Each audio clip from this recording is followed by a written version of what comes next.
I pledge allegiance to the flag of the of the United United States States of of America, America, and to the republic for which it stands, one nation, under under God, God, indivisible, indivisible, with with liberty and and justice justice for all.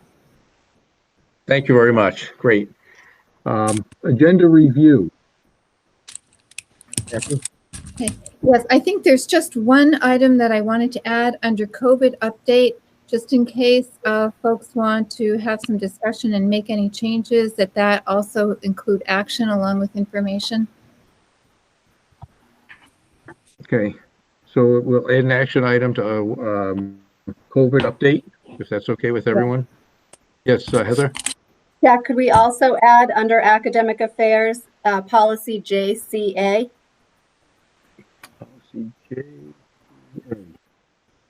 Okay, policy JCA is added for approval under academic affairs, if that's all right with everyone. Thank you. Okay, excellent. Okay, next item on the agenda is acceptance of the minutes. The first is the Academic Affairs Committee meeting on November 9th. I'll make a motion to approve the November 9th Academic Affairs meeting minutes. Motion by Tim, second by Charlene. The members of that committee only vote on that. Aye. Aye. Also, Krista is an aye. Tim Yes. and Charlene. Yes. And who's the other member? Wendy? Yes. No. Yes, Wendy. Yes. Thank you. Okay, the next item is the school board meeting of November 9th, the minutes for the meeting of November 9th. Make a motion to approve November 9th school board meeting. Moved by Tim, second. Second. Second by Dr. Jim. Okay, roll call vote. Krista? Aye. Julianne is not here yet. Timothy? Yes. Eldridge? Wendy? Yes. Dr. Jim? Yep. Charlene? Yes. Jim Pittman? Yes. Dana? Dana's not here either. Okay. And Chair votes aye. Thank you. Okay, the next set of minutes is this is for the Finance Committee, the members of the Finance Committee. And that's myself, Jim Manning, Jim Pittman, and Dana Streeter. The first set of minutes is for the meeting on November 17th. Move to accept. Second. Okay, Dr. Jim and Jim Pittman. And the members of that committee. So Dr. Jim? Yes. Jim Pittman? Yes. And Dana is absent.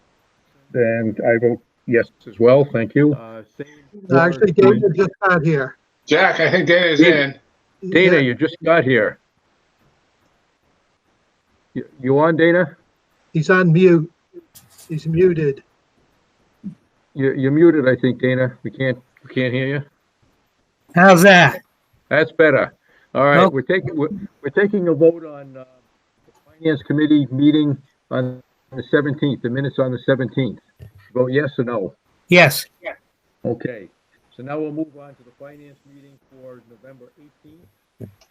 Motion for that? So, move to accept. Okay, move from Dr. Jim. Second? Second by Jim Pittman. All right, all those in favor, Dr. Jim? Yes. Jim Pittman? Yes.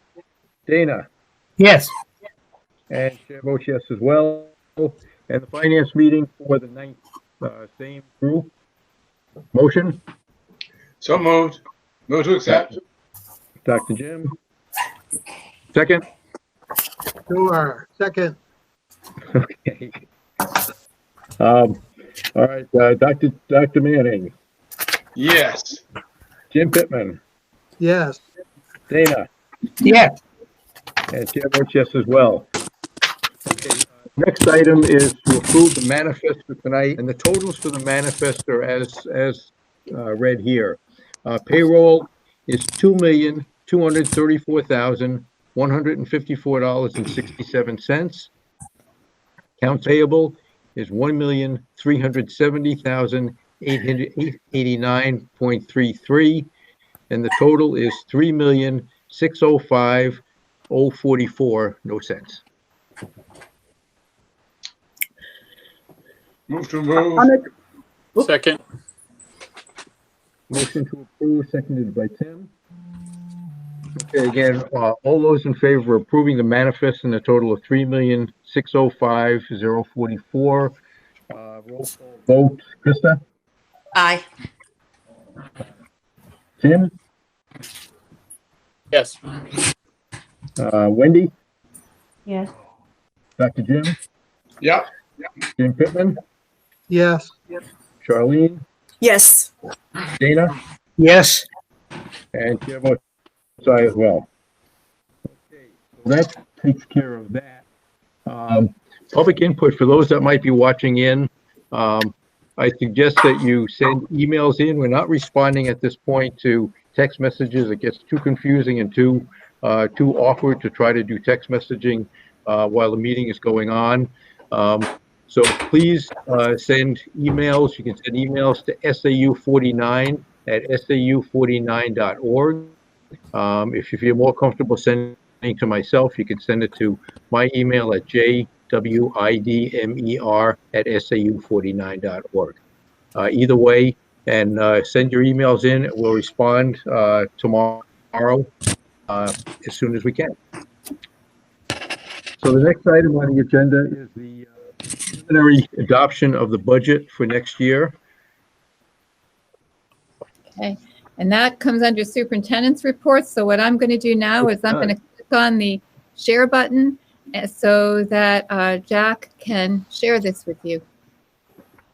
Do you have it? No, I can see it. You don't. Okay, let me go back. I Okay. can't tell you how many times I did this. Can't share. An error has occurred when screen sharing. Okay, let me try this again. All right, just hang on. I'm going to have to search for it on my desktop.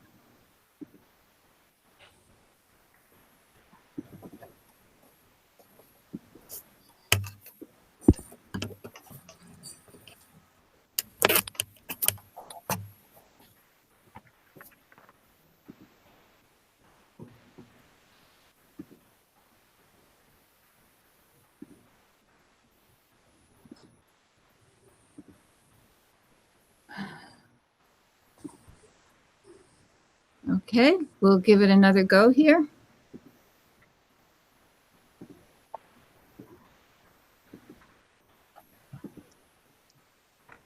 You seeing it now? Yes. All right. There we go. Excellent. All right. That's exactly how it came up last time, but I think it's enough so that you can get a good view of it. Okay. So bear with me as I read through the presentation. Thank you for tuning in tonight for the preliminary budget hearing. We held 3 finance committee meetings in November, which are open to the public.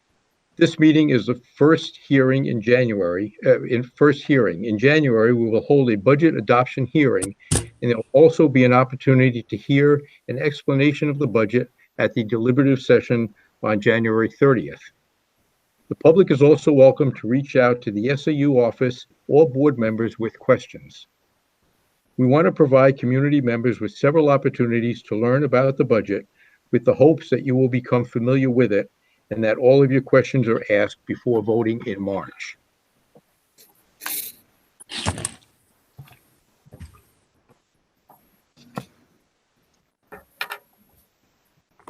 There we go. There are many steps in the budget development process before the budget proposal comes before the full board. Budget presentation begins in October. Principals meet with the faculty and staff and provide them with requests and recommendations regarding what is needed for each school. Each administrator submits a budget to the SAU office. The business administrator and superintendent of schools meets with each school leader to discuss their requests. If there is a large increase in the individual school budget, unless there is a special circumstance or very well justified rationale, the administrator is asked to review the budget and reduce it while keeping priorities intact. If any specific increase remains that doesn't have strong justification, a second cut may occur.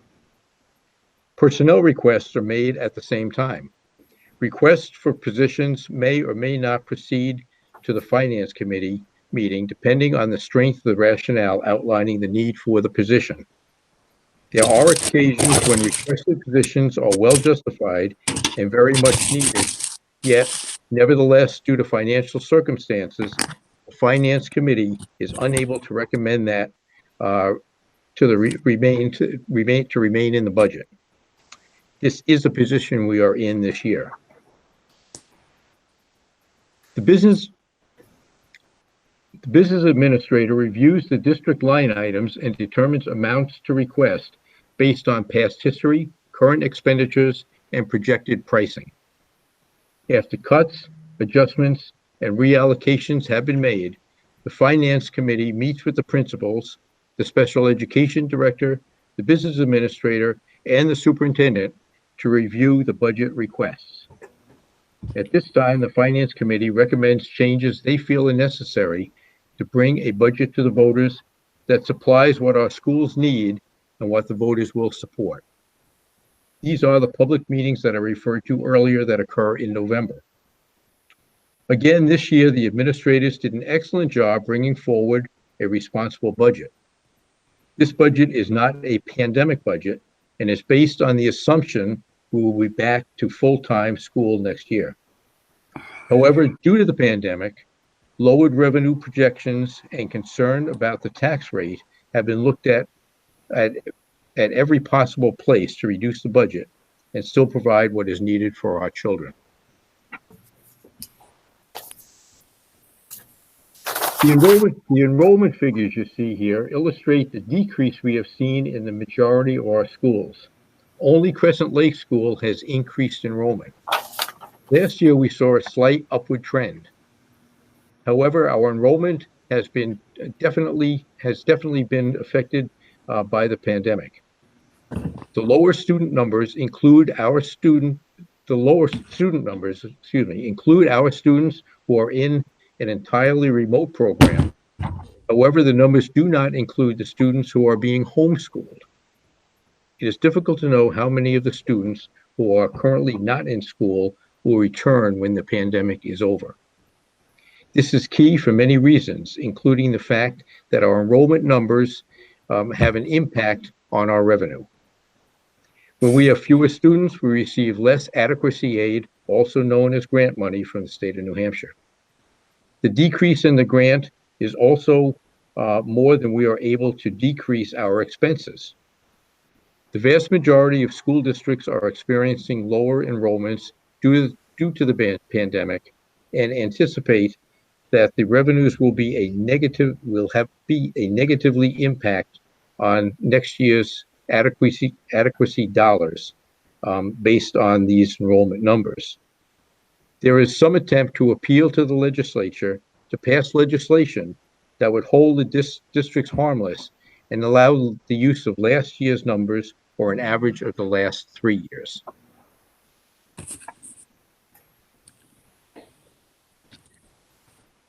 Here is a quick summary of the broadest budget categories. The employee expenses have increased 5.37%. This is the largest increase in the budget. The other expense categories has increased 1.24%. The general fund budget has a total increase of 4.46%. The substantial increase in this budget are ones we have very little control over. The general fund budget does not include the decreases in building and maintenance warrant articles, which is 19.23%. This brings the total budget increase to 4.16%.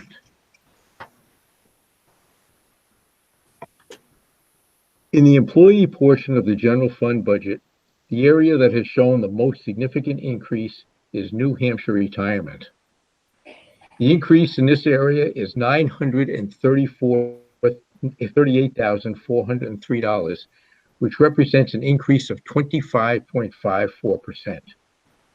This increase is not due to any circumstances locally, but is related to the management of the retirement fund and investments affecting the plan's underfunded actuarial liability or the amount of promised benefits that are greater than the assets of the pension plan. The employee expenses portion in the general fund category, the second largest increase in the budget. In spite of the teachers and support staff picking up a larger percentage of their healthcare insurance costs, it is in this area, it has a large increase as well. The health insurance increase is $749,479. The percent increase is 9.14%. The rate is largely driven by claims. Wages for our staff is 1.64%, or $416,169. The support staff will be in the final year of a 3-year contract, and the teachers are in the 3rd year of a 4-year collective bargaining agreement. The wages are fixed and driven by collective bargaining agreements that were previously approved. We do not have control over the raises in the health insurance rate or the increase in the New Hampshire retirement system. These increases were so significant, we had to make some difficult decisions regarding the remaining areas of the budget. For example, we were not able to fund personnel requests for 2 additional positions. We would have liked to have been able to support these requests, but felt that we could not, given the areas that increased that we are obligated to fund. The total increase in the remaining portion of the general fund budget is only 1.24%, or a total of $97,526. Professional services has an increase due to our contract with Huggins Hospital for our nursing services. We looked at all areas in this portion of the budget. We lowered repairs and maintenance and made small changes where we felt we could without impacting programs too severely. Athletics, rubbish disposal, printing, replacement of furniture and general supplies are areas we took a serious look at. The IT department upgraded the phone system in some of the schools as planned, and this is a savings to the district of 19% on the cost of phone service. Our contracted transportation was lowered. We have a grant that will pay for a portion of a van, allowing the district to transport more of our special education students to outside placement, rather than contracting with a company which is more expensive. The only notable increases are in the computer area. The district needs to continue to fund software licenses in order to use the programs we have found beneficial to students and staff. Computer equipment is needed to replace the equipment that is no longer functioning due to age or use. This includes a tremendous amount of the Chromebooks. The cost of vehicle replacement is down with the help of a special education grant.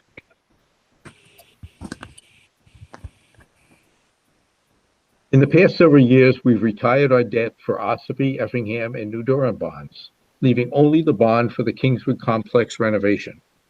As our principal on the bond for the complex decreases, the building aid, which helps defray our cost, also decreases.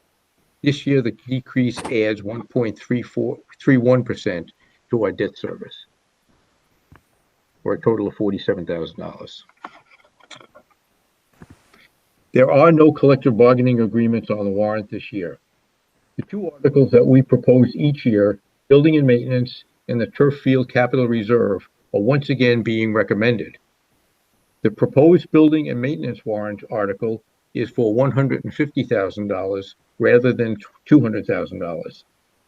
The Finance Committee is recommending the $50,000 reduction in spite of a very long list of projects that need to be completed. We will definitely need to return to our usual recommendation in order to keep our schools in good repair for the long term. The warrant article for the turf field is recommended at $60,000. These dollars come from unexpended funds at the end of the year. If the funds are not available, they will not be made available to put into the reserve. If the voters continue to support the article with the money, the replacement for the field in 2024, which is a projected date, will be available.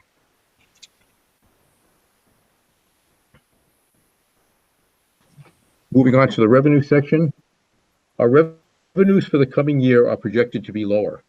Adequacy aid, which is a state grant, will be lower due to both lower enrollment and the calculations based on those students eligible for free and reduced lunch. The projection is that we will receive $503,720 less. As we pay down the principal on the Kingswood Complex building project bonds, we receive less in building aid. Next year, we'll receive $57,151 less than we did this year. Equally important is the calculation of the tax rate. Is the amount of money returned to the general fund. Each year, the school district returns the entire fund balance back to the towns. This past year, with schools closing in March, the district had a much larger fund balance and were able to return $3,965,339 to taxpayers. This helped reduce taxes. However, returning the money has the unfortunate effect of artificially inflating the percent increase in the taxes the following year. This year, we will return the fund balance to the towns as we always do. However, we will not have the large sum available to return to the taxpayers this year, since our expenses have not been decreased by the pandemic, instead have increased. These substantial decreases in projected revenues and a likely effect on the tax rate played a significant role in the decision to cut back in so many areas of the proposed budget.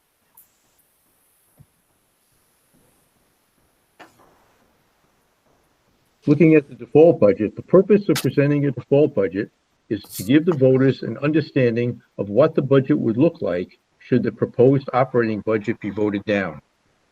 RSA 40:13 is the official ballot law, also known as SB2.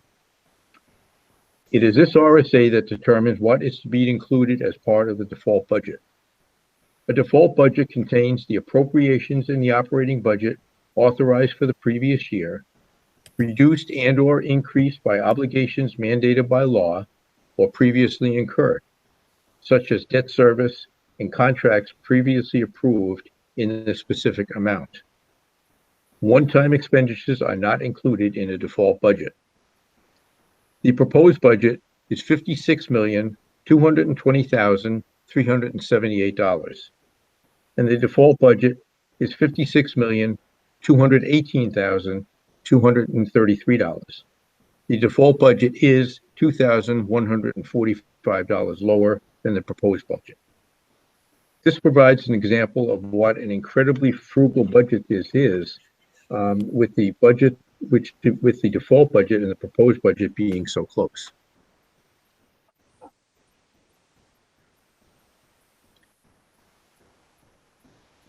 The important dates to remember: on January 11th, the school board meeting is for the budget adoption hearing.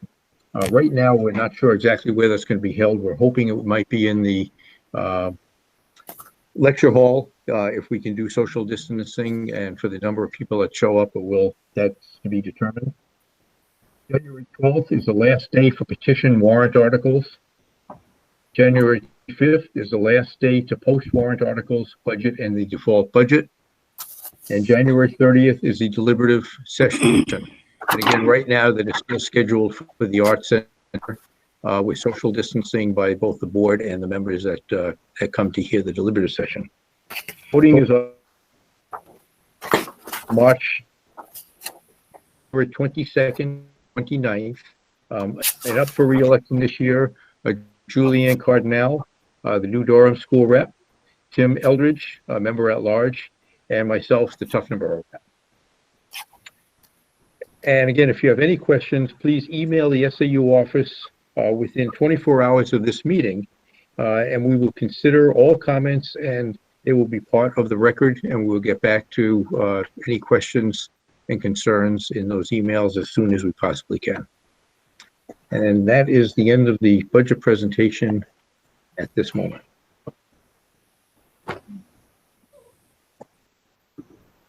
Okay, thank you, Jack. We should all be seeing each other now. Is everybody seeing everybody Yep. else? Or as many as you can see in your grid? We're back. Great. All right.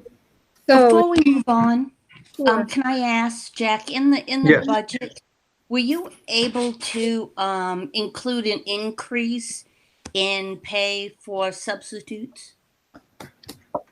That is being considered, and we do have that as part of the process. We're not sure exactly what the dollar numbers are, but yeah, we are looking at that to make sure, because obviously we have a shortage of substitute teachers, and other districts are advertising by a rate. So we're going to try to find that money wherever we can. One of the things that we need to consider in that, Krista, is a rate that is not higher than our regular rate. So we're going to have to do a little bit of research on that, because the last time we visited this, which was before negotiations, I believe that our hourly rate would have ended up being lower than the substitute rate, which is not quite, that's not going to work. So, Right. So we'll bring. We have to make the back- rate equitable. Yeah. So we'll bring back some information on that for next time. Okay, thank you. Any other Jack, could I ask questions a question also? or on the budget? Because I know the budget numbers don't look really great, and you know, I always harp on the retirement plan and all that. There's not much we can do about that. The rate increase this year. So just with the rate increase, because they're on a 2-year rate cycle, that created, you know, just more of an issue. So the rate is very high at this point, and again, this is all mostly to, like I explained, to take care of the unfunded balance that they have for the retirement benefits that are being promised. So maybe in another 30 years we'll catch up and have enough money in the account to be able to fund everybody. Jack, I will you just wanna also, say, will sorry, you also Krista. remind me, what were the positions that we weren't able to put in? There was a math position. There was a math position that unfortunately, just because of the sheer numbers, we had to take out. And the other one was a, Was it was that special ed, part-time? that was a part-time special ed increase, yeah. Special ed. Okay. Yeah, as much as we'd love to add those back in, it's just, the numbers just didn't make it work this year. I have a No. question. I have Yeah. a question. Yes. I can't remember what, this is probably a question for you and Human Resources. What percentage of their healthcare coverage do our employees currently have as a participation? Let me see, I'm trying to remember now. I think the teachers are at 7%, I believe.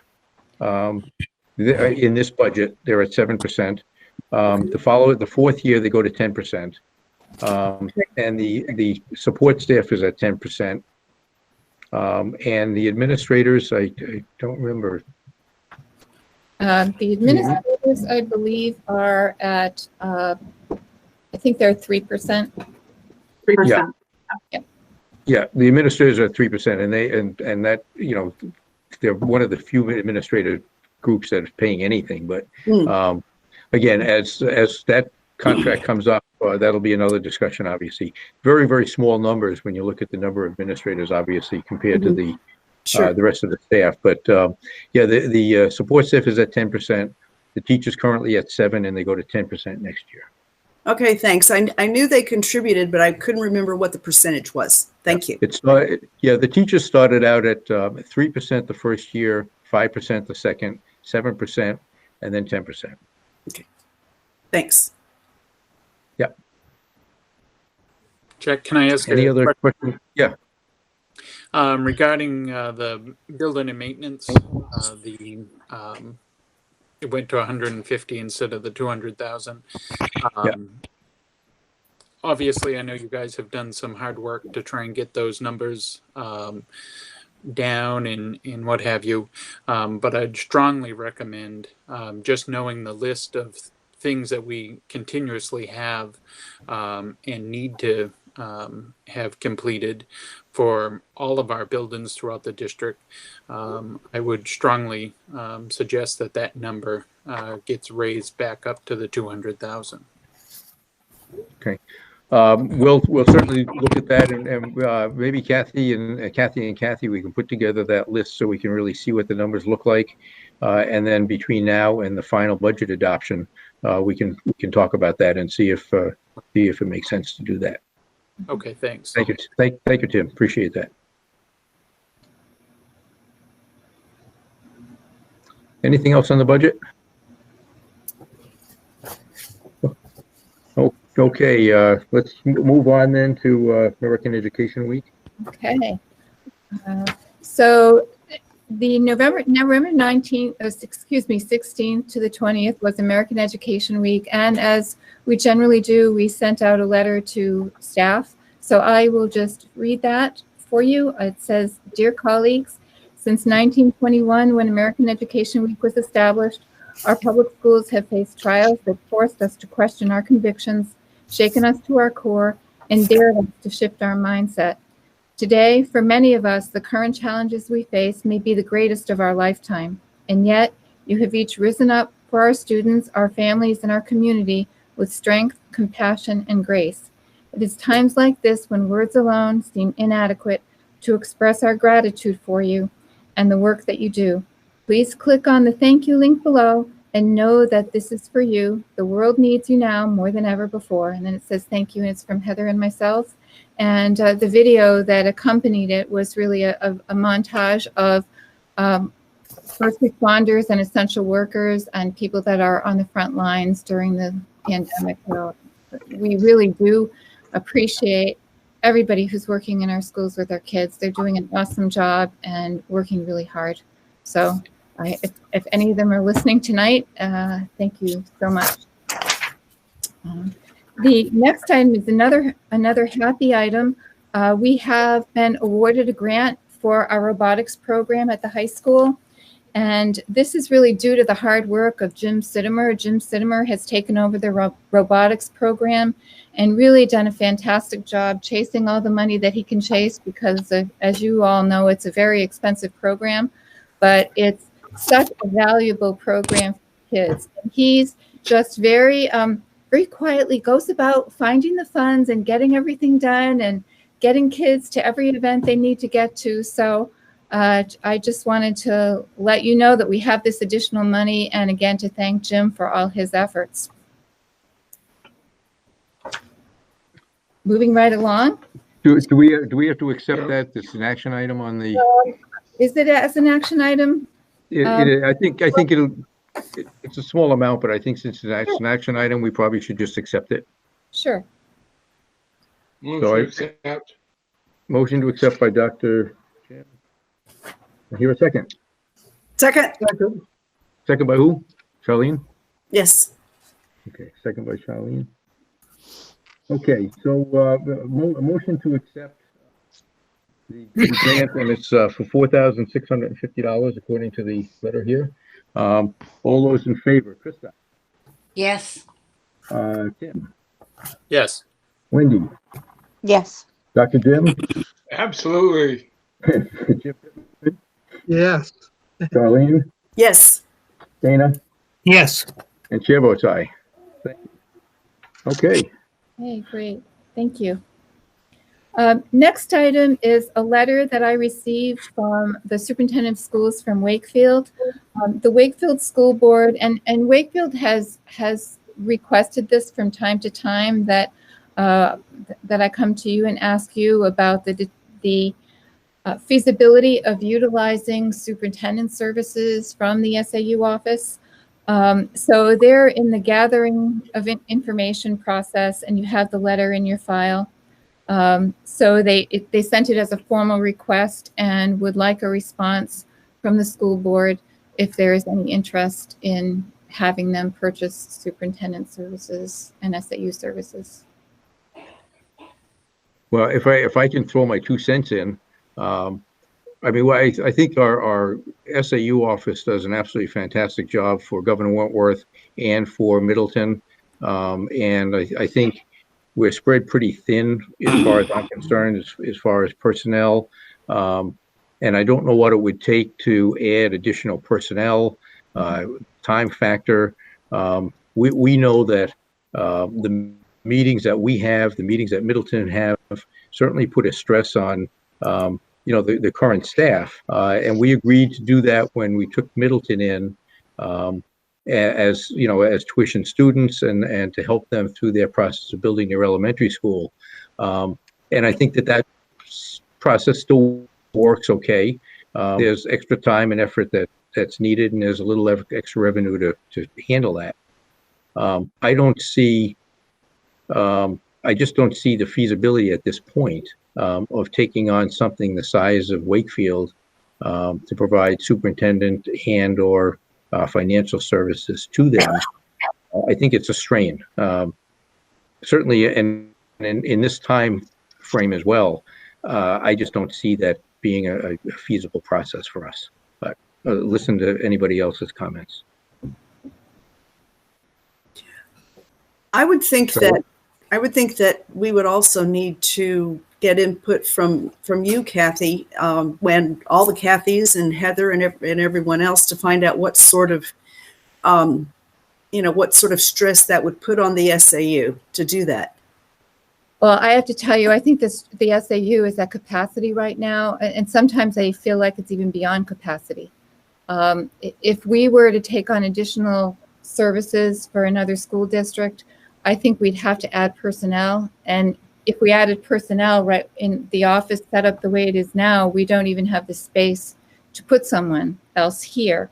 So if we were to add personnel and add a little construction to make another cubicle or however we would do it, that's going to add cost to the services. And I think probably Wakefield is looking, like most districts would be, to have an economical situation. And I'm not sure it would be economically and financially what they would be looking for. So, and I think Heather and Kathy would probably agree that people are pretty much at capacity. But I think the other thing that I might be a little bit concerned about, if it looked like something we wanted to look at, is the possibility. If you remember, several years ago, Wakefield came to us looking to tuition their students to our high school as well. Actually, they weren't looking to tuition. They were looking to become a member of the Governor Wentworth Regional School District, which we said, no, that wasn't going to happen.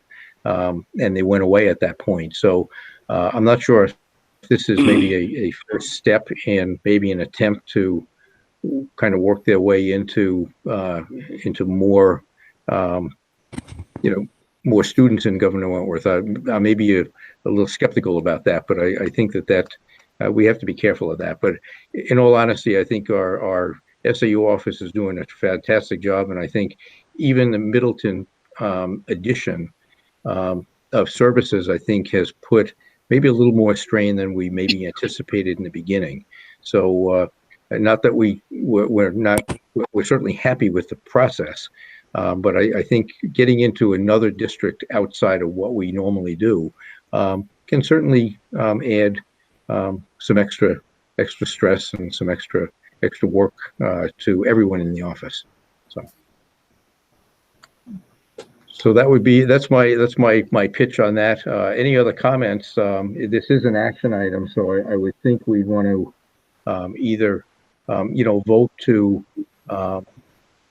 consider it, or vote that we're not interested at this time, whichever whichever might be the case. For the sake of discussion, I'm willing to make a motion to that effect. I would move that at this time, we do not consider providing superintendent services to Wakefield. Second. Okay. Second. Second by Tim. Okay. All right. Any other discussion before we vote on that? Okay. Hearing none, let's take a vote. Krista? Agreed. Tim? Agreed. Wendy? Agreed. Dr. Jim? Agreed. Jim Pittman? Agreed. Charlene? Aye. Dana? Yes. And chair votes yes as well. Thank you. Okay. So, And a letter to that effect. yeah. Okay. And when you send that letter, Kathy, if you want it as under my signature as chairman of the board, because we voted on that, that's fine. Either way. Okay. Sure. All right. Next item. Well, I have to say, looking at the school calendar for next year, it was really exciting to think about developing a calendar for kids to be in school full time. So, and it was one of the easier calendars, I think, well, we'll see after you start to talk about it, but it seemed to be one of the easier calendars to construct this year because we didn't have as late a start date. We didn't have the federal elections that we had this past year. So it was, I think it's a pretty good calendar with a fairly reasonable end date. So a lot of it is similar to what we've done in the past.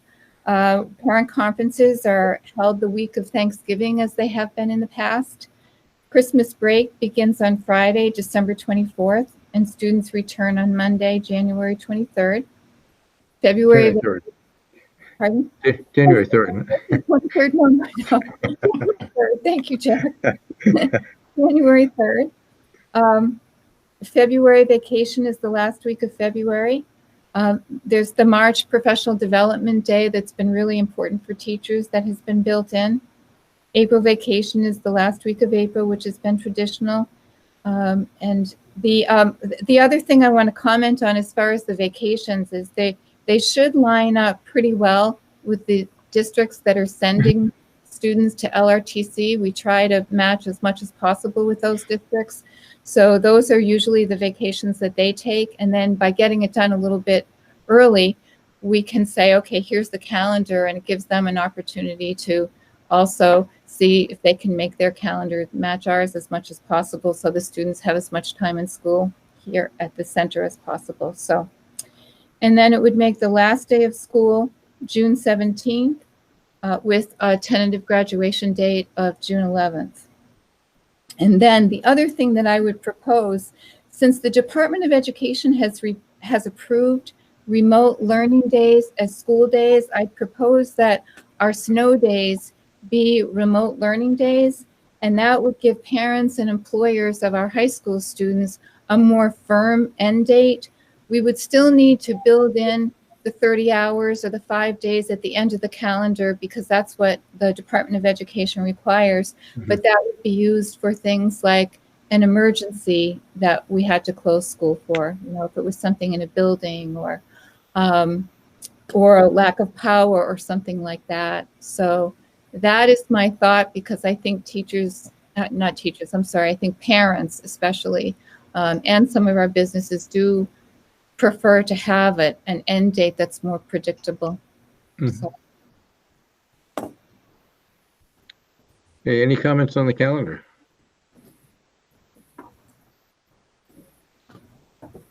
You shared this with the union? You know, I generally do, but I did not this year. That got by me, Krista. But I'm happy to do that. It sounds like a good calendar. I just was wondering. Yeah, I usually do every year share it with the union, and I think, you know, there's. You dropped something? I think I did. I'm embarrassed to say so, but.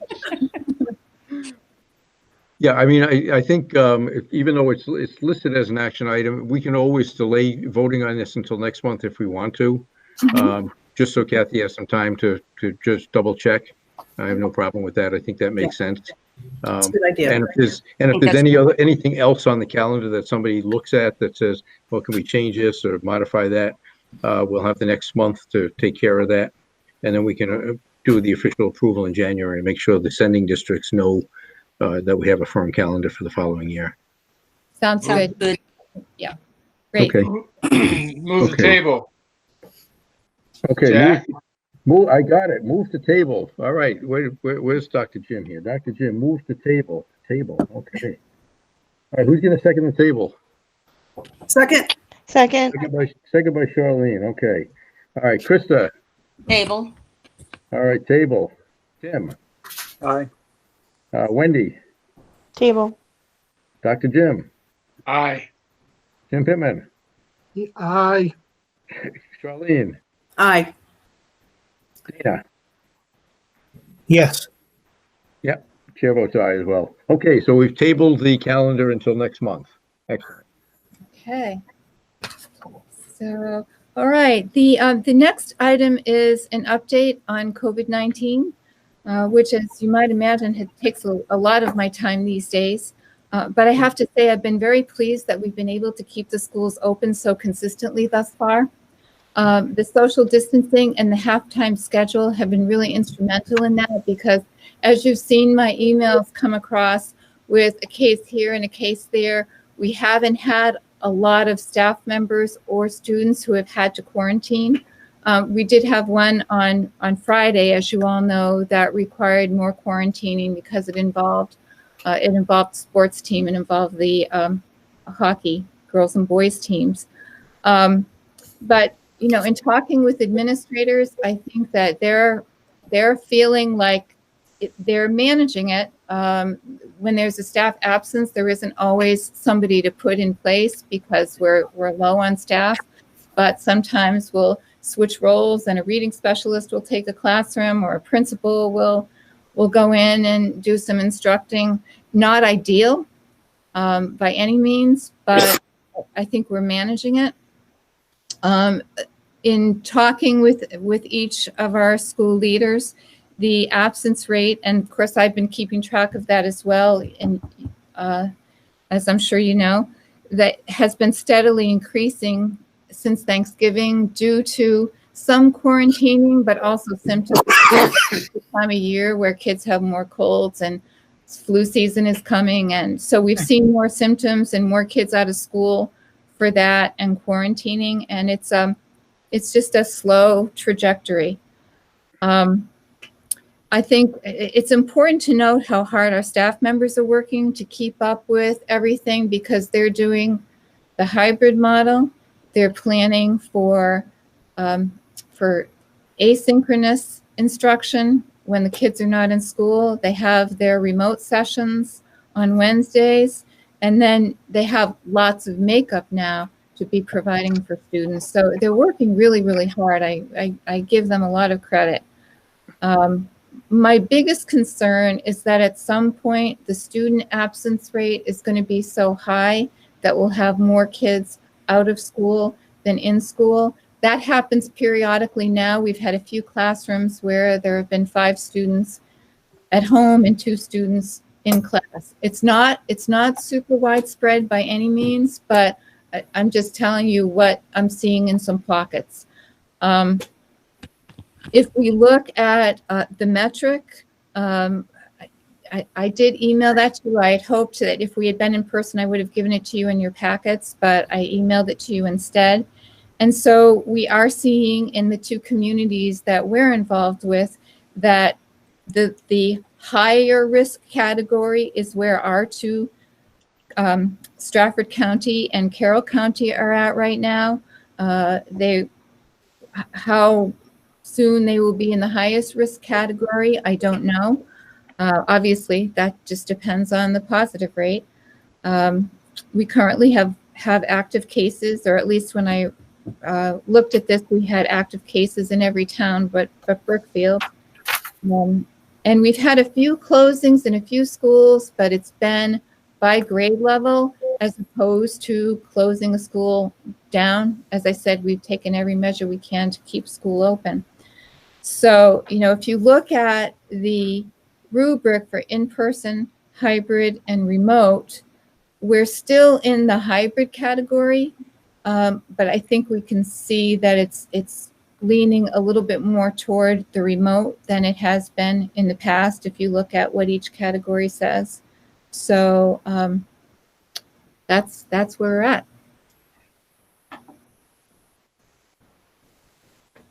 The one of the suggestions that I'd like to put out there and open for discussion would be to look at continuing with the hybrid model as we see it right now, from now to the Christmas vacation, and potentially from January to after Martin Luther King Day, for that 2-week cycle, do strictly remote. Just a suggestion out there. I feel strongly that a lot of people are going to be traveling during the vacation, during the holiday times. I don't know how that's going to affect us or not. I think right now the hybrid is still working, and we're controlling that as best we can. From now until Christmas is fine. I'm just afraid that when we get back from the Christmas holidays, that there could be a serious increase in what's happening out there. So, and then maybe having a target date. And again, this is something that I really just thought about, having a target date at the end of January, where we have an end of a grading period, in looking at potentially, depending on how the virus is going and how things are acting, at the end of January, 1st of February, maybe being able to go back on a full-time basis. I don't know if that's possible or not. But again, with the vaccines being put out fairly shortly, if there's a lot of positive things that happened, people obviously, the best thing for kids are to get them back in the classroom. No question about that. When can we do it safely? But I think if we have a target date, we see what the numbers are today. But I'd like to think about keeping the model that we have until the Christmas vacation, but really seriously consider 2 weeks of remote coming back. That gives the kids 5 days. After vacation, the kids are going to be in school, remote or whatever. Going to be in that classroom for 5 days a week, right after vacation, to get reacclimated into the educational process. So that's a suggestion I have. Open it up for discussion, please. Just to clarify, so we would stay in the hybrid model basically through the Christmas vacation, and then have everyone fully remote for 2 weeks after Christmas vacation ends to try to mitigate any potential spike from travel over the holidays. Correct. Okay.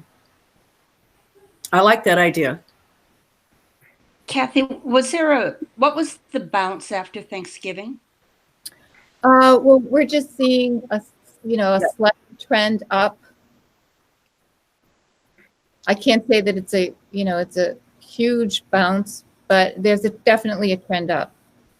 I was noticing on some news reports that several states are reporting that because of the timing, that they're just now starting to see the Thanksgiving spike begin. And within another week, the thought is that it's going to be in all of its glory. Mm-hmm. Explain to me how the going fully remote would work. Would the kids still go in their cohort groups be online, or No. No. Go ahead, Kathy. If it was fully remote for a 2-week period, they would be fully remote, and everybody would have classes every day. So it would be a 5-day-a-week program with a remote schedule. Basically, what we did from March forward last year, where all the kids were remote in their classroom every day. The difference, I think, between, or not I think, but the difference I know between last spring and now is that there are calendars and schedules ready to go, so that the remote program is a bit more robust in terms of the academic pieces of it.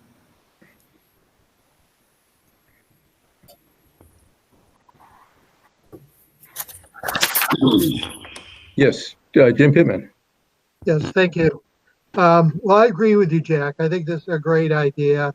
Unfortunately, we'd like to find ourselves in a situation where the situation is improving, but unfortunately, we're going the other way. And I think there's very little left to discussion that it's going to get worse before it gets better. And particularly the Christmas time being longer, I think we're going to see some pretty healthy opportunities for people to make decisions that will not support reduction in spread. So I don't know if that was a diplomatic way of saying that. But no, that was fine. That was fine, Jim. And I think that if we do go remote afterwards, again, trying to mitigate any bump in the cases, we can certainly stay remote if we need to after Martin Luther King Day.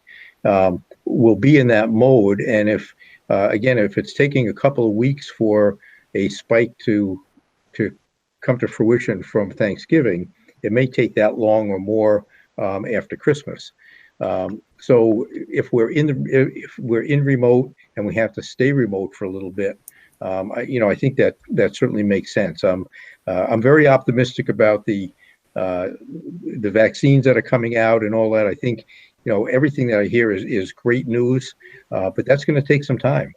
And they say now it might be before summer before there's really enough for the general populace and all that. So if we can at least move into a safe area now, and again, I think if people know up front that this is the process that we're going to do.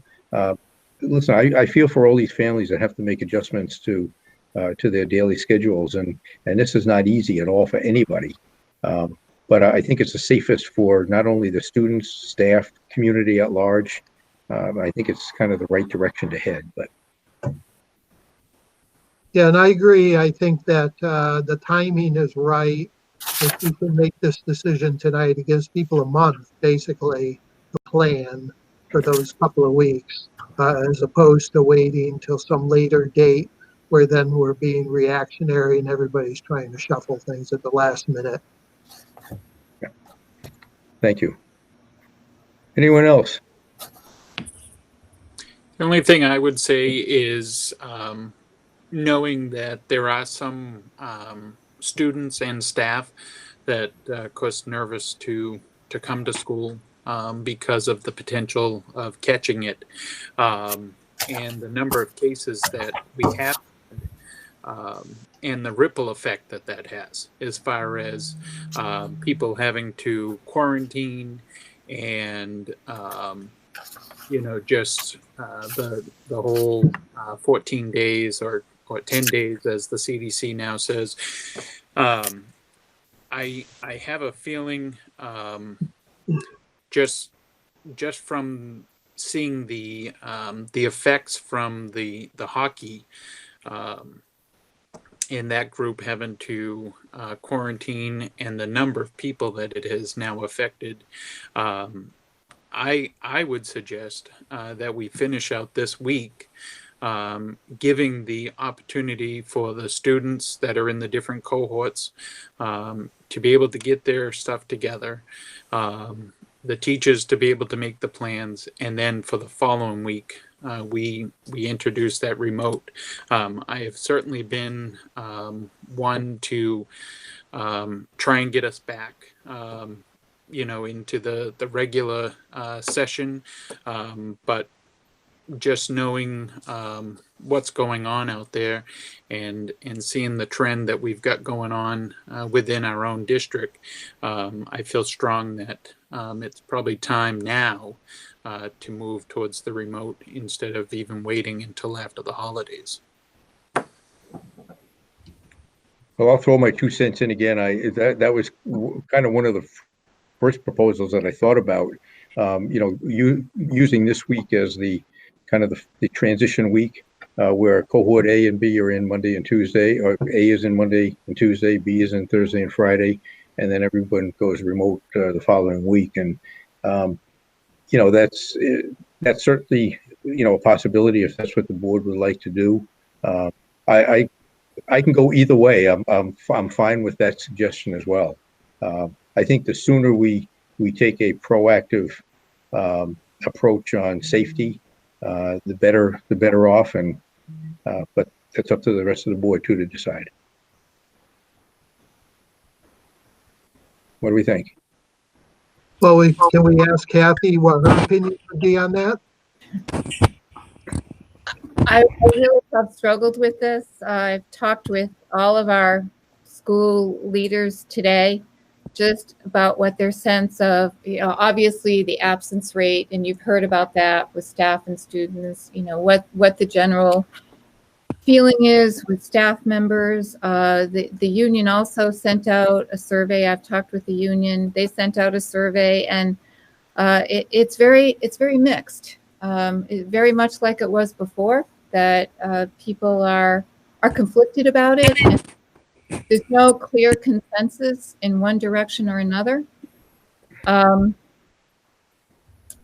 So I think we probably can I think we can make it to December, Christmas. I really support the remote after Christmas. Maybe the only thing is, as we saw last spring, we know things can turn on a dime, because I was watching the numbers in March, and we had closed for 2 days, and we were going to reopen as the numbers were spiking, because that's what DHHS was saying, and then the governor closed everything down. So the numbers can really, 2 days later, so the numbers can really change pretty quickly. So if the decision tonight was to stay open through Christmas vacation and then be remote afterwards, I'd like to reserve the option of being in touch with the board for an emergency meeting if we started to see some dramatic changes. So that would be my thought. I like that. I prefer that model, because I think the longer we can keep the kids in school, the better off they are and their folks are. I don't have a problem with the closing down after the holidays, but I'd like to keep them there as long as we can, and we can safely. And if you deem by the numbers that are coming in that we need to shut down, then we shut down, period. And there's not any question about that. Jack, I would just like to add a comment that just like Krista said and the superintendent said, I'd like to make it until Christmas also. And also parents and students are looking for consistency. And this would be one more chance, one more change that would put people in flux again. I think if we could just make it, unless there has to be an emergency meeting because the floors dropped out here. But I would recommend, if we can, get the Christmas vacation as is now. Right. Okay. Thank you, Dana. Any other discussion on this particular matter? And then, if somebody wants to make a motion, we'll certainly entertain that. Again, either staying with the hybrid model as we see it to the Christmas vacation, and then change to remote afterwards for 2 weeks anyway to see how things are, or a motion to finish this week out and change to remote next week. So those are basically the two scenarios that we've been talking about. So I'd entertain a motion to either one or none. Well, certainly I respect Kathy's opinion as far as trying to make it. As I said before, I'm one to keep the kids in there and go full time, but that just isn't the reality at this point. I really think as we saw again with the hockey team. That was a huge spike in numbers. Thankfully, it was somewhat contained and it didn't grow, but it could have. And I just fear that, it's just one of those things as like a ticking time bomb that we're waiting for, the number to rise. I think the approach that we should be taking is to finish out the week. We've got the rest of this week to notify parents. They've got the week to make the plans. It's not ideal, but I think the full remote is easier for the students to adjust to. So I guess if you're looking for a motion, I would make the motion that we go full remote as of December 14th. Okay, so there's a motion. I'll second that for discussion. Okay, seconded by Charlene. Okay, Charlene, go for it. I am concerned about the fact that we do want consistency. I completely agree with that. I also know that we have yet to see what the spike is going to be following Thanksgiving. We have yet to see what that's going to completely develop into. And I'm also very concerned about the fact that based on the experience with the two hockey teams, I'm wondering if we should revisit whether we should continue with winter sports, because it seems as if at least in one case, that has been somewhat of a super spreader event, albeit contained. So I wonder if so that's one thing I would like us to talk about. And also, we know in our community, because we can see it on YouTube, there's so many public gatherings where people are not wearing masks. And I worry about how certain activities are going to wind up affecting our school community. And, I'm conflicted, because on the one hand, I think it makes sense because we might be having a spike from Thanksgiving. This next week would give us more of a chance to see how that develops. So I could be okay with either scenario, but I do think we should revisit whether we should continue winter sports when it's obviously having a negative impact on our schools in terms of scholastics. I will tell you, Charlene, that after we have a vote on school opening, however we're going to do this process, our next discussion is going to be winter sports. Okay. Hi, it's Wendy. I just wanted to say that, listening to everyone, I agree with Charlene. As far as mitigating factors, I'd like to talk about sports as well. But, I know a lot of people have daycare challenges, mental health challenges, work challenges. For me, I support, at least keeping them in as long as possible until before Christmas. But, certainly understand, Jack's perspective on the remote. But I just know how hard it is for parents and guardians to make alternative arrangements, even though week seems long, but it really isn't. Some people have been working on, are still struggling to put their plans together. But, certainly, like Charlene, want to address the sports, because again, I think if we do better mitigation, we can keep the kids in school longer.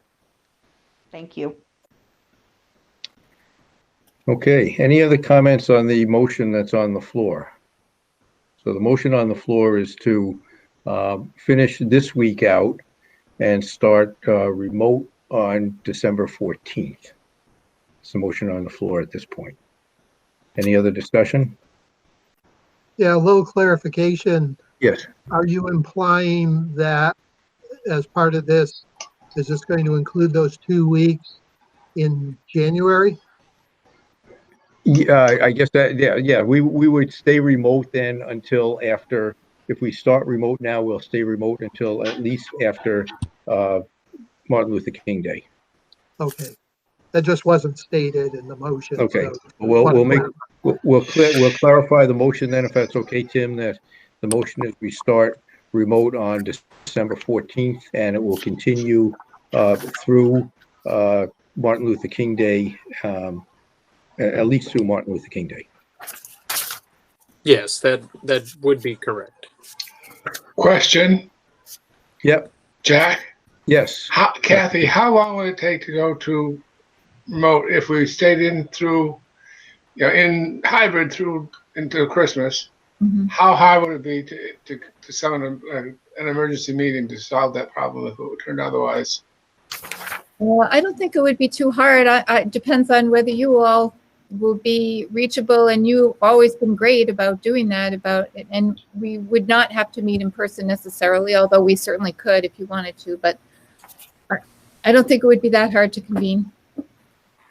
So I think, yeah, the big question is if we continue with the hybrid model based from now to Christmas, and next Monday or next Tuesday, things kind of blow up and we have an emergency meeting and we're shutting down and going remote from that point. Is it how the teachers just to change for the long term? We're not talking about, just a day or two now. We're talking about maybe for the duration. Jack, I didn't hear all of that. Okay. The question basically is if say we vote to continue through Christmas, and next week things get out of hand and we have to have our meeting and vote to go remote, and that remote is going to go from there through Martin Luther King Day. Mm-hmm. How quickly can the teachers adapt to the long-term remote? The teachers It's have amazing. discussion with their principals, know that we could go remote at any time. Okay. So it wouldn't necessarily be an issue if we had to pull the plug really quick.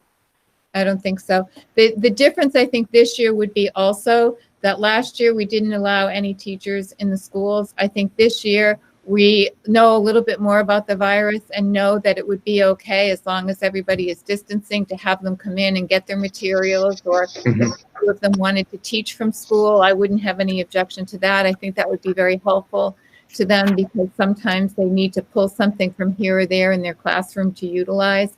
And as a result of conversations last August, when we were talking about what if, they did want to be able to come into the schools as needed. And as long as we don't have too many in all at one time, I would be fine with that. Okay. So I just want to clarify that too, so everybody is aware of that. Okay. I have a Charlene? question. Please refresh my memory. What day does Christmas vacation start? Is it Wednesday the 23rd? I need to get my calendar. Yeah, I think you're right. 24th. Wednesday the 23rd is the last day of school. Yes. You're all Okay. right. We're off on the 24th, Charlene. Yeah. So we're talking about what? 10 A week and a less than half. 10 days? We're talking Yeah. about 9 days? Yeah. Yeah. And that, well, and we're, okay, so it seems to me we're not talking about an inordinate amount of time to be proactive, knowing that we'll probably have a Thanksgiving bump. Yeah, I'm kind of leaning to going remote as of the 14th at this point, because it seems to me it'll give folks almost a week to prepare, and it might just prevent some serious spikes. I would agree with that, Charlene. The biggest thing that I've heard from parents, and it's been mentioned with our board members, that an abrupt change. They've been nervous all along that could have happened anytime since September to now. At least this point, we're saying they've got the week to get their life and their child care or whatever it is that they need to get worked out. They've got the week to do that. Come Monday, we go to remote, and I think they will.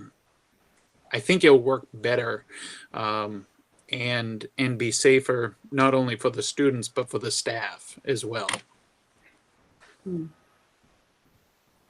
Okay. Okay. Okay. Any other discussion? Okay, the hearing done. Then we're gonna vote on the motion on the floor, which is to continue the hybrid model through this Friday, and starting Monday the 14th, go full remote from the 14th through Martin Luther King Day at this point. Correct? Mm-hmm. Yes. Okay. All right. We'll take a roll call vote then. Krista? No. Tim? Yes. Wendy? No. Dr. Jim? No. Tim Pittman? Yes. Charlene? Yes. Dana? No. Hang on a second.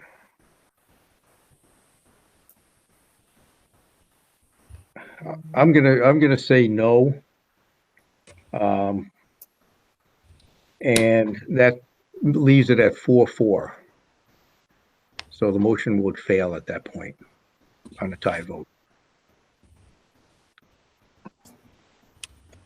So, Now, I was Krista? going to say, then I would make the motion that we stay hybrid through Christmas, and that following Christmas, we go remote for the 2 weeks after Christmas until after Martin Luther King Day. Krista, Second. second by who? Charlene. Charlene. Okay. Okay, any more discussion on that? Can you repeat that motion? Sorry. The motion is to continue remote, continue the hybrid model from now to the Christmas vacation. And when the students come back after Christmas, they're going to be fully remote until after Martin Luther King Day. Thank you, Jack. Yeah. Okay, any other discussion? Okay, let's vote on that one. Krista? Yes. Tim? No. Wendy? No. Dr. Jim? Yes. Yes. Charlene? Yes.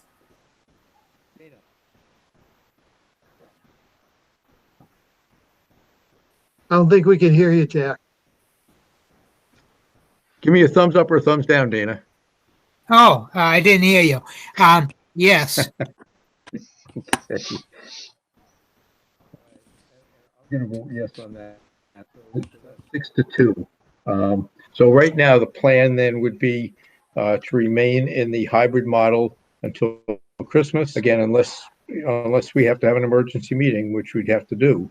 But we'd stay hybrid from now to Christmas and then be fully remote beginning when the students come back right after New Year's through Martin Luther King Day. And that, I think, certainly will give us a chance to see what the spike may or may not be after the Christmas holiday as well. And if we're in remote and we have to stay remote at that point, we certainly can. And what will be good about that is that we will have a school board meeting on the 11th. So we Correct. would have a school board meeting a week before to Correct. really have a better handle on hopefully a face-to-face discussion. Yep. Excellent. Excellent. Okay, so that is the now the next discussion is the sports. Jack, I'm having trouble hearing you every once in a while. I can hear you fine now, but every once in a while you kind of fade out. Well, I probably back up in my seat, so I'll sit closer to the computer then. Okay. I think it's when you turn your head. Whenever you turn your head to the right, you go away. Well, okay, then I'll lock myself in. All right, so the discussion now is on winter sports, and I'll give you my opinion right off that I think we should cancel winter sports. Simple as that. I think there's too much chance of things happening, and just a discussion we've had about taking students out of the school building and going remote. I think we have to cancel the winter sports. That's my opinion. And certainly open to listen to anybody else's concerns on it. Jack, I would not consider at this point completely canceling it, but I would certainly go along with putting it on hold, at least until Martin Luther King Day, or when we have our next board meeting, because I'd certainly like to hear from Aaron on what mitigation things he could put in place potentially. So I would hate to completely cut it out at this point, but put it on hold. I think the problem with that, Tim, and again, I'm not sure of all the details, which we can certainly get. I think the problem with that is the NHIA rules as far as when practices should start and when the first games are to be played, and that creates some issues. If we delay, making a decision one way or the other, because I don't think we can put it on hold and still stay within the guidelines for NHIA on when practice is supposed to start and when the first games of the seasons are supposed to be played. So that's an issue, I think. Does it become too cumbersome to talk about indoor sports versus outdoor sports? It does to an extent. I think the hard part with any of these discussions is, it's a kind of that fairness issue. If you're playing outside, okay, you can do your thing, but you're playing inside, no, you can't do yours. It's an awkward discussion to have, and it's an awkward position for everybody to be put in. So I understand that. Certainly, skiing might be an exception to the rule, but do we make an exception to the rule until the skiing people, you guys are just fine, and the basketball players, sorry, you just can't do it. My gut feeling is it's going to be a kind of all or nothing. All or none. That's kind of the way I feel about it. But well, since we don't know exactly what NHIA will allow or not allow, I would recommend that at this point we put things on hold for taking a vote. Get in contact with Aaron, and even if we have to hold a special meeting on Wednesday or Thursday or something like that, not that any of us probably want to do that. I think Kathy, do you have some information on that? I don't have it with me, but I do. Games are supposed to start January 11th, and practices and tryouts, I believe, are starting next week for middle school basketball, and high school basketball will be the following week.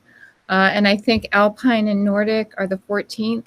So kids are going to start practicing. They're going to start being accepted onto teams if a decision's not made. And then the games start on January 11th. So, and NHIA really isn't changing anything. They're going to stick to that schedule. You know, when we voted to approve sports, the winter sports program, my understanding was that it was, you know, based on it being done with appropriate, with all the CDC requirements, mask wearing, social distancing, and or maybe I'm wrong, because I guess when you're playing hockey, hockey is considered a winter sport, and it's already started, right? Because that's how our teams were exposed. Is that correct? That's right. Yep. Okay, so the other sports aren't starting just yet, but hockey is a winter sports, and it's already demonstrated that whatever mitigation Aaron was putting into place failed. So I would think that we would be remiss if knowing that we gave it a shot, which we did. We gave it a shot, and we have a situation now where, is it 43 students who are quarantined or 45? I can't remember.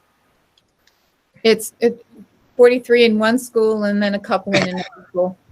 Okay, so to me, what's happened with hockey is a pretty good example of how, in spite of the best efforts of those involved, we have this unfortunate situation. And so I also think that, you know, the parents who are concerned about how we're having, you know, hybrid school, or whether we're going to have a remote model and yet allow sports, you know, I can understand that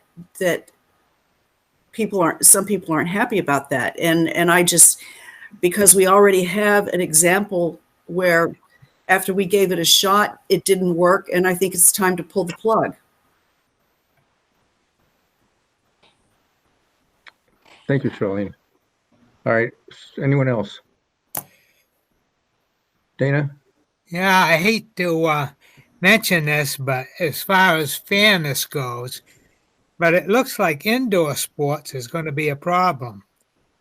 You know, I don't know about skiing yet, or other winter activities, but no matter, it's a no-win situation for us. I know Mr. Donnelly will go along with what Jack said as far as fairness. Either no winter sports would be the fair way to do it, but I'm not quite sure how it's going to play out. So could we say indoor sports with the idea of waiting until January on outdoor sports? Anybody have any ideas?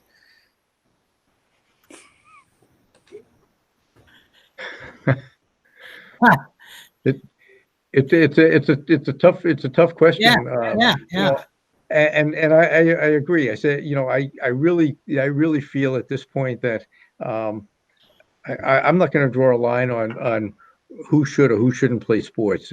I think, to me, it's kind of a winner take all. Either everyone plays or nobody plays. And I know that, you know, I know that parents are going to send their kids to outside leagues to play basketball and other things. We can't control that. Right. That's something that we know is going to happen if they're not playing in school. You know, I don't like that process, but that's the way it is. Parents can make their own decisions on those things. I think as a school board, we have to take the approach for what we're responsible for. We're responsible for the safety of the kids, for the safety of the staff, and we have to do what we feel is right. Now, that's my opinion. If the majority of the board wants to continue with winter sports as it stands, then we can vote on that as well. Either direction, but we really should give a direction on winter sports, just like we're giving a direction on in-room, the hybrid model or whatever. We're either going to play winter sports or we're not. And I'll just remind folks that we did just take a vote to continue to send kids to school, but we're going to take a vote to cancel sports. So it seems like we're playing both sides. But I think as far as the hockey piece, it's my understanding that 2 did test positive, and then the entire team was put into quarantine. So that potentially could happen in a classroom too. So I think we just need to be careful moving forward. And I don't know, I think talking with Aaron before we make a decision would probably be a wise choice. Well, for me, sorry, Kathy, go ahead. No, it's all right. Oh, Charlene. Oh, I'm sorry. No, That's right. no, Wendy, go ahead. Oh, Go ahead, Wendy. no, I just, I first, I didn't mean to speak over you, Charlene.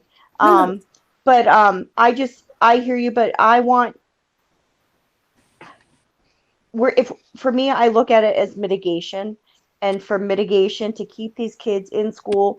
I mean, there's been plenty of studies that have been coming out that the safest place for kids to be are in school.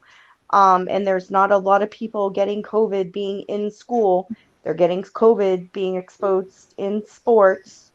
So I agree with Jack.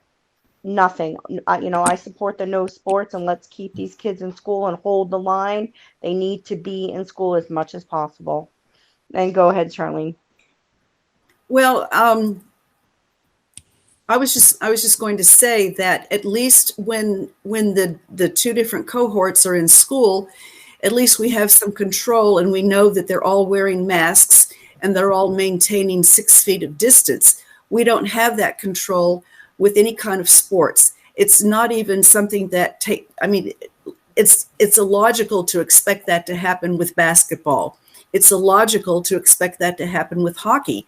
So the mitigation that we're insisting on following CDC guidelines is much more likely to take place in our classrooms on those 2 days that the students come to school, that it's going to take than is going to take place in any of the sports. Well, except maybe downhill skiing.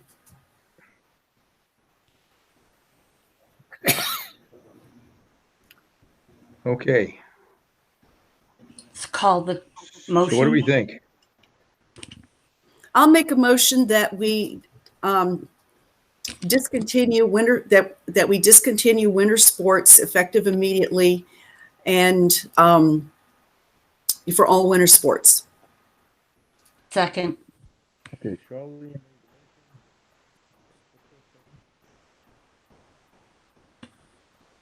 Okay, so the motion at this point is to cancel the winter sports at this point, and I know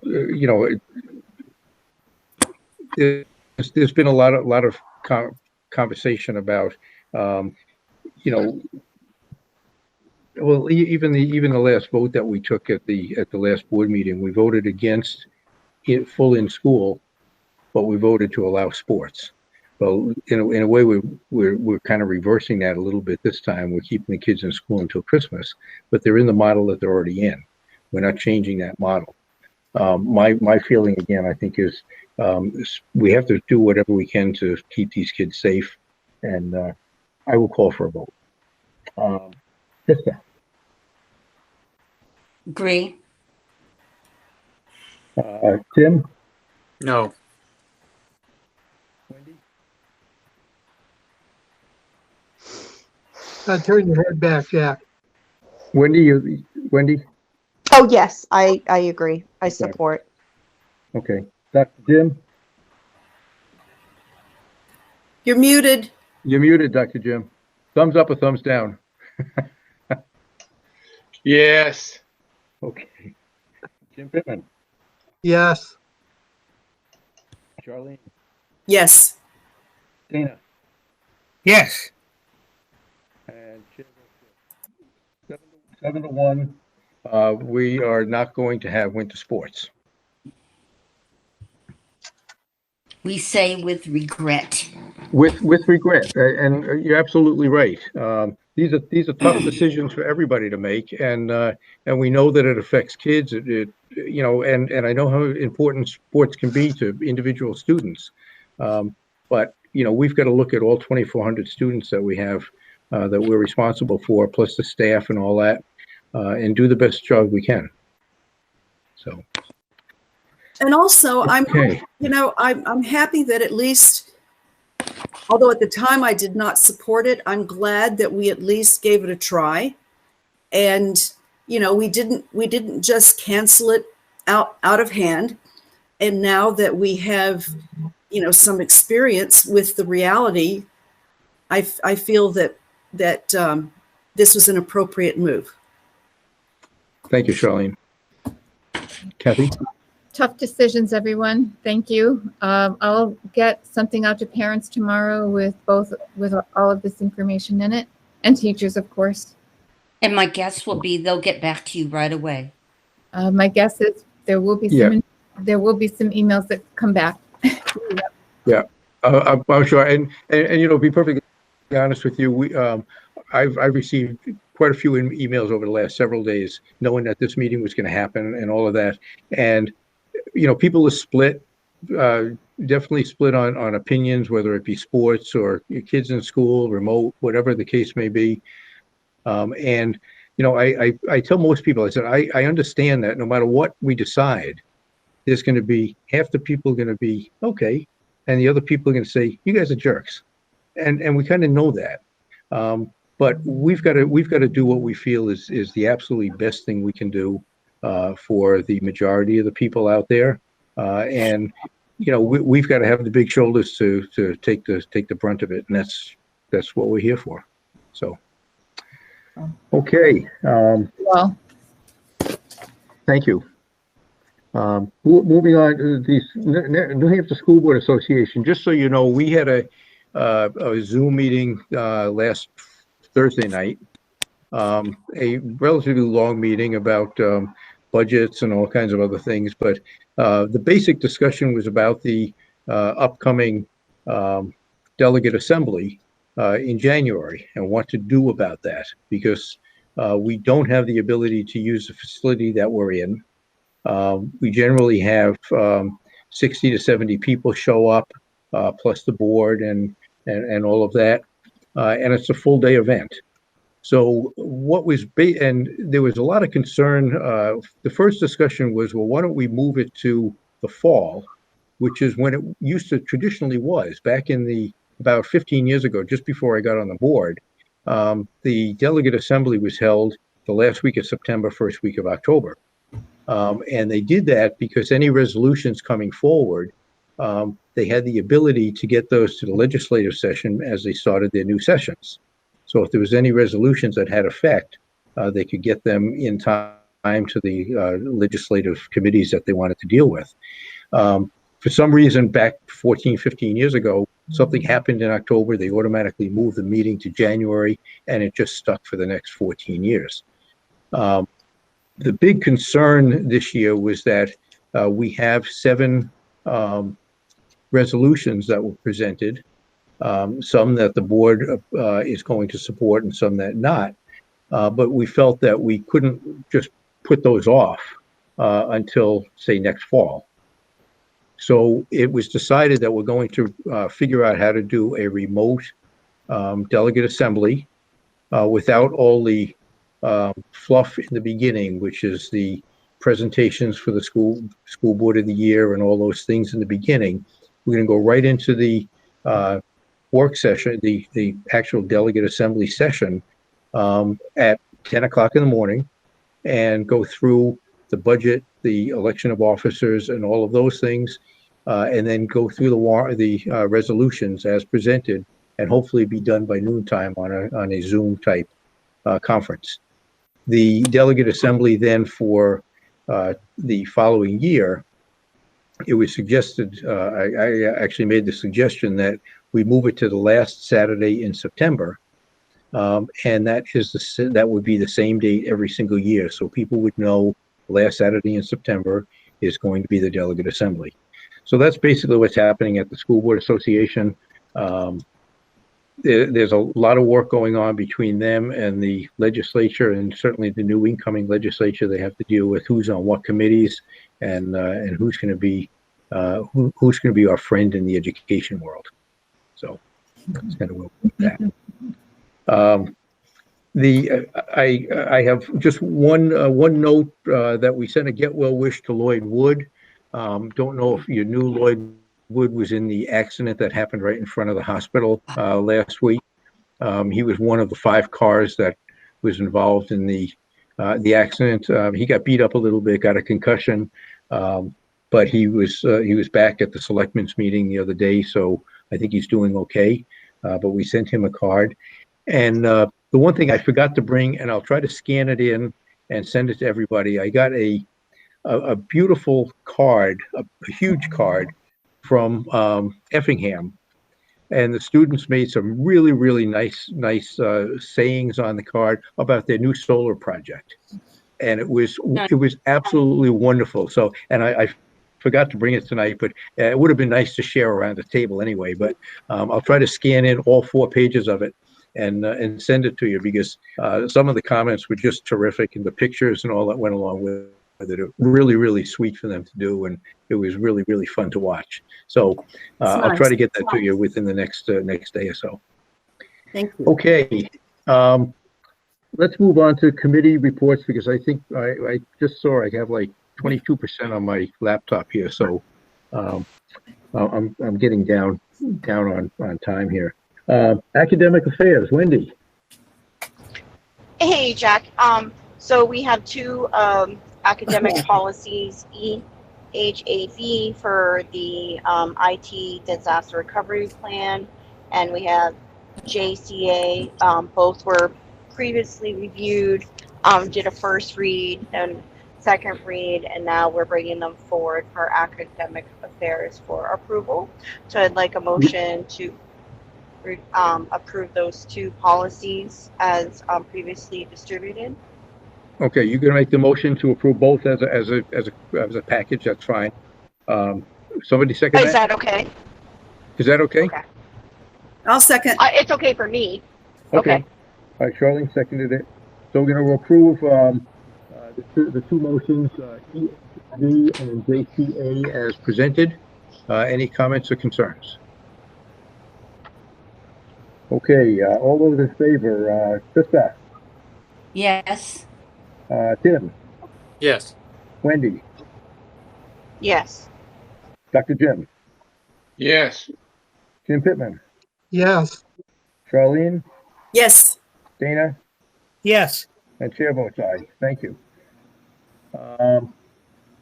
Building and maintenance, Julianne is not here. Anything from that committee to report? Kathy? You, Kathy, you got a report, don't you? Anything specific? I had sent something to Julianne. Let me just grab my folder on that. I did, we did have to cancel our meeting, just due to the fact that we couldn't stream it to everyone. So unfortunately, we'll have to reschedule that date. But I had a update maybe on the solar power that it went live on November 17th. And to date, as of today at around 10 o'clock, we had produced 376.65 megahertz. Cool. Rolling so that is, ooh, I know. Over the weekend it didn't fare so well, but you can understand why.